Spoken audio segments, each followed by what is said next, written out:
I'm Grant Cohn, and it's my pleasure to introduce the newest member of Sports Illustrated's All49ers, Crystal Scuor.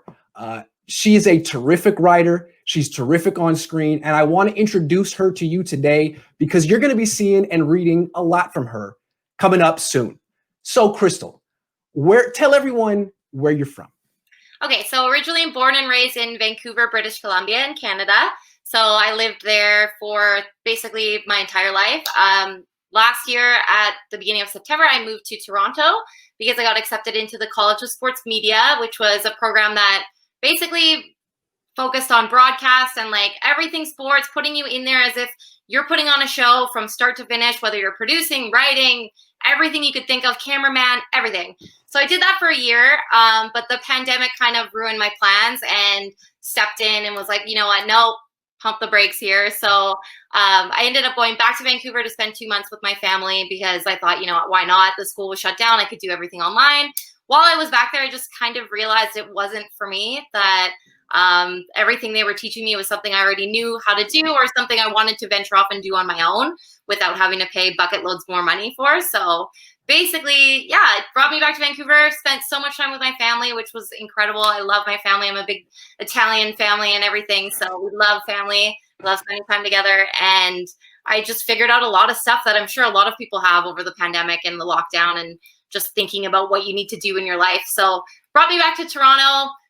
Went on vacation in Aruba recently, which was incredible. And now I'm here right now. Is Aruba one of the few places that allows Americans to come? Yes. Hey. Like you just have to get a test. Well, you're Canadian, so you don't have to worry about that issue. So let me ask you, how did a Canadian woman like yourself become a 49ers fan, and when did that happen? So basically 2011, I started following the team a little bit based on a guy that I was dating at the time. He was a massive 49ers fan, and prior to following the 49ers, I had liked a little bit of the Giants. I don't know what it was. Eli Manning made me laugh, and so I followed the Giants just very, very, from afar. Wasn't a huge – in Canada, we're not crazy about football. Like, I grew up in Vancouver, so – everyone there was a Seahawks fan. Everyone you could think of. And I don't know, I just never liked the Seahawks. I didn't like the vibe. I wasn't my thing, so I never followed them. But then I met this guy. He was really, really big into 49ers, and he actually showed me YouTube clips of Navarro Bowman, Navarro Bowman and Patrick Willis, and I absolutely fell in love with them. So I started following the team. Willis was somebody that I looked at, and I followed his E60 story that he did. And he went through a lot of stuff in his life, and he was just such an inspiration. So I loved him, and I fell in love with football because of him, and I haven't looked back since. That's really interesting. So you developed your love of the sport at the same time that you developed your love of the 49ers, and a lot of it was involving Patrick Willis. Yes. That leads me to my next question. You interviewed Patrick Willis this offseason. Before you were affiliated with anyone, just you on your own, and readers and watchers and people should know that I was trying to get that interview too and failed. So I'd really like to know how you did it and how it went and what you learned. Well, basically, I was still in school at the time, and our teacher in our media class that we were taking was the only class we were available to take at the time because the pandemic had just started. And so we had a task of having to interview a professional athlete. And he's like, you know what, try and get who you can. In Toronto, they're like, go for the Toronto Marlies, which is like the lower hockey team here. And I was like, you know what? No, I'm going to go big or go home. This has never been my style to just settle for something I don't want to do. And I didn't want to interview anybody from Toronto because I'm a Vancouver girl. I'm not really into the Toronto sports scene. So I thought if there was somebody I could interview, who would it be? And of course it was Patrick Willis. So I looked online, I DM'd him, I did as much as I could, but then I saw that he had his own website. And then on that website, he had an email. And on that email, I was like, you know what? I'm going to shoot my shot. Let's see what happens. I'm a very emotional writer. I'm sure you've read some of my stuff. But she's a terrific writer. You guys need to read her. She's fantastic. Keep going. So I wrote to him the first line I said, and I called him. I said, hey, dear Mr. Willis, I said, because I didn't want to call him Patrick. So dear Mr. Willis, just wanted to let you know you're the reason I fell in love with football. So that's how I started it off. And then I went into this beautiful story of just, I'm tasked with this. I have to interview a professional athlete. You were the first person that came to mind. You're somebody who got me through my own struggles in life because we kind of paralleled with some of the stuff I've been through. And I just basically said it would be an honor to be able to chat with you over Zoom. Just a quick interview, only 20 minutes. Turns out that interview ended up being an hour long. It was an hour-long interview. And the best I'm jealous. You're fired. Get off. Get out of here. I'm jealous. Yeah. Everyone, this is a journalist. It's called enterprise. You don't take no for an answer. You find a way. She's a natural. Okay, keep going. I interrupted you. I'm sorry. So anyways, it was right when I got back into BC, actually, because we went on the pandemic. And then I'm like, why am I in Toronto? I want to go be with my parents. I miss my dad. My dad, my boyfriend, my current boyfriend, and I went up to my cabin. And so Patrick was like, oh, let's do it on the Monday. And it was the holiday Monday of the May long weekend. I'm at my cabin sitting up in this beautiful room that my parents built. And Patrick Willis, I'm sitting there and I'm waiting for the Zoom chat to like come on. And a part of me was like, okay, this is a catfish. This isn't real. It isn't going to be him on the other side. I don't know. I just thought, there's no way. There's no way. Anyways, it connects. It's Patrick Willis. He's sitting there in a white fedora of all things in his RV. Just in his RV in California. He's just like, oh, hey, I'm in my RV. What's up? Like, so chill, so down to earth. Gave me the most incredible interview of my life. Like, I've interviewed Kevin Durant. I've interviewed Steph Curry. I've done some pretty cool interviews. Just a little humble brag there. But no, this was by far the most incredible interview because he was so down to earth. He was so authentic. You could tell that he had just come to a spot in his life where he was so at peace with where he was. And so he said it as it is. And he said this one quote to me that will forever stay with me. And it was, I asked him, I'm like, what advice do you have to people going after a dream that maybe other people don't believe they can get to? Because a lot of people in my life have been like, you're a girl, you can't report on sports, you're never going to make it, basically. So this has resonated with me. And I wanted to know his opinion. So I'm like, what would you say to your daughter if somebody said that, basically? And he said to me, he's like, you are the hero of your journey. And he basically said, doesn't matter what anybody else says to you. What do you want in this life? Go get it. And it just, I don't know, something in me like flipped. And I was like, screw school. I'm done with school. I'm just going to make this happen on my own. I don't know. It's like I needed to hear his words. And it was just incredible. If Patrick Willis says it can be done, I'm going to do it. Yeah. And he did it. And he's right. Look, I covered Patrick Willis when he was like 26, 27. He never revealed himself in a locker. I said that wrong. He never revealed his personality like that to reporters when he was, 10 years ago. Mm-hmm. But it's hard. And I don't know that reporters were really that interested in his personality back then. They really want to know what's up with the 3-4 defense or the run defense or things like that. Fair so enough. I'm glad to hear that there is such a deep, sensitive person there because it seemed like from afar, I could tell that there was. He just didn't give that to me. He gave it to you. So congratulations. That's great. Okay, I got more questions for you. Have you ever been to the Bay Area and have you ever been to Levi Stadium? Yes. So yes and yes to both those questions. Back in 2012, that season that went like unbelievable, Kaepernick there to the Super Bowl, everything.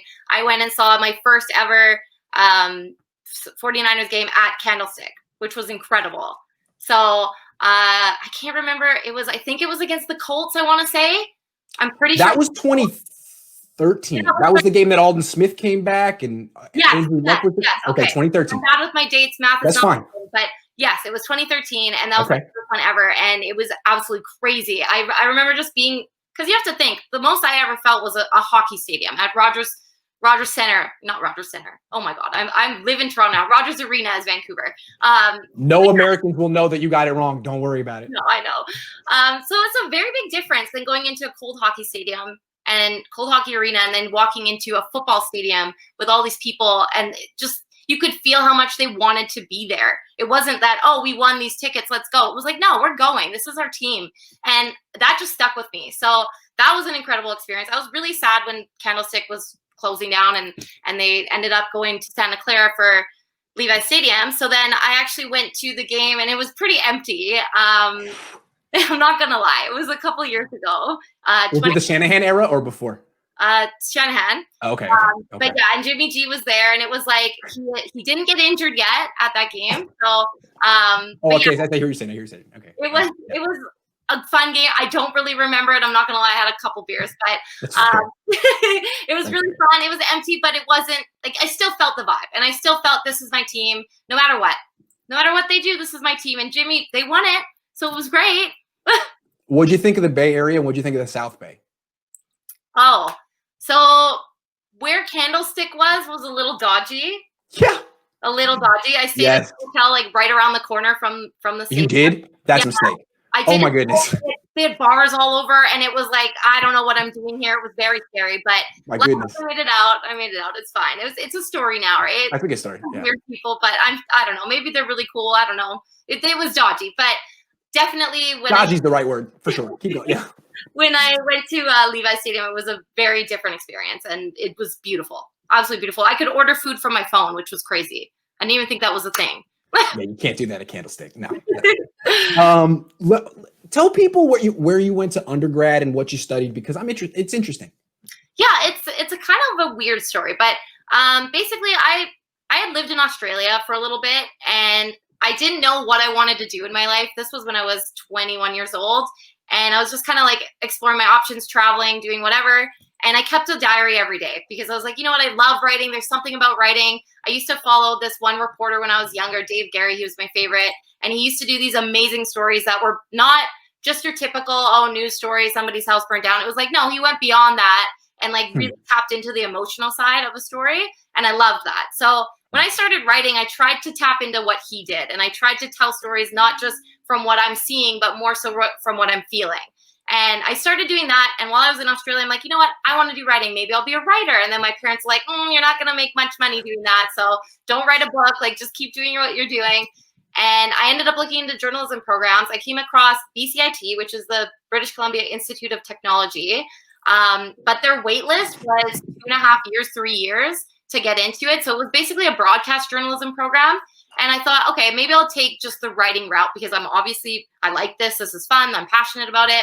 So I looked into other places around in Vancouver that had a specific journalism program. And the one that they had was Kwantlen Polytechnic University. Never heard of it. Say it again. Kwantlen Polytechnic University. So okay. KPU, we call it KPU. Okay. I'd never heard of it before. It was in Surrey, which is also a dodgy area in Vancouver. So I love that word. I've never heard of it, but yeah, it was basically Candlestick era of Vancouver. Okay. So, okay. Got it. I can picture it. If that makes any sense. I can picture it, yes. I went to the school and I fell in love with it. The program was really small. I think I was one of 4 girls in the program for a specific sport, which is nuts. And there are about 30 students at any given time in our program. We obviously got to pick which classes we wanted, just like anybody else in university, but very heavy on journalism. And I decided to do creative writing as my minor. I needed one more class to finish my minor in it, so never actually got to that, but whatever. You don't have to tell people that. As far as people know, you got the minor. That's cool. Yeah. Hey, I think that's really cool because I've met a lot of journalists, a lot of people who went to journalism school, not a lot of creative writing minors. That's really cool. And there was no journalism major at my school. I was an English major, so we're speaking the same language. I think that's cool. Yeah, anyway. It was fun. It was good. Yeah. What was your favorite class you took, creative writing wise, or is that putting too much on your? No. This is actually a fun story. Okay, so this teacher that I had, Ross Laird, he was absolutely insane. He was crazy. Like there was something about him when we'd walk into the class. So basically, he taught every creative writing class you could think of in that school. It was him as the teacher and maybe another person. And if you got that other person, you're like, oh no, like I got to switch, right? Because he was the creative writing guy. And I'll never forget, it was an idea class. So it stood for, what was it? Oh my God. I'll have to get back to you on that. Oh, it's fine. I put you on the spot. Yeah. Interdisciplinary expressive arts. That's what it was. Oh, so very cool. different style of creative writing, but he basically wanted it not just to be writing. He wanted you to express yourself in any creative form that you wanted to express yourself. So you could make things, you could, build something out of wood. You could paint something. I stuck to the writing side because I loved the writing side. But basically, I walked into that classroom and I'll never forget, he was just throwing desks and chairs all over the place and then rearranging the chairs in a circle. And he's like, this is how we're going to have our class every week. When you come in, grab a chair, put it in a circle, push the desks to the side. I don't want to feel like I'm the authority. I am on the same level as all of you. Let's go. And it was just so inspiring. I don't know. He had such a different take on teaching and he didn't want to give us grades. It was crazy. I loved it. Well, hey, everyone, I'm telling you, she can write. Let me read you the first line of her debut article with All 49ers. First line. I sometimes forget about my 49ers tattoo. That's a hell of a line. That's a hell of a lead. That's the kind of lead you're like, excuse me, pardon me? Excuse me, what? I got to read the rest of this. It's perfect. You're a good writer. So let me ask you real quick. Well, I'm going to ask you a sports question. Who's your favorite 49ers player and why? It's a stupid question. I'm sorry, but I'd like to know. So are we talking current roster? Or are we talking like since I've been a fan?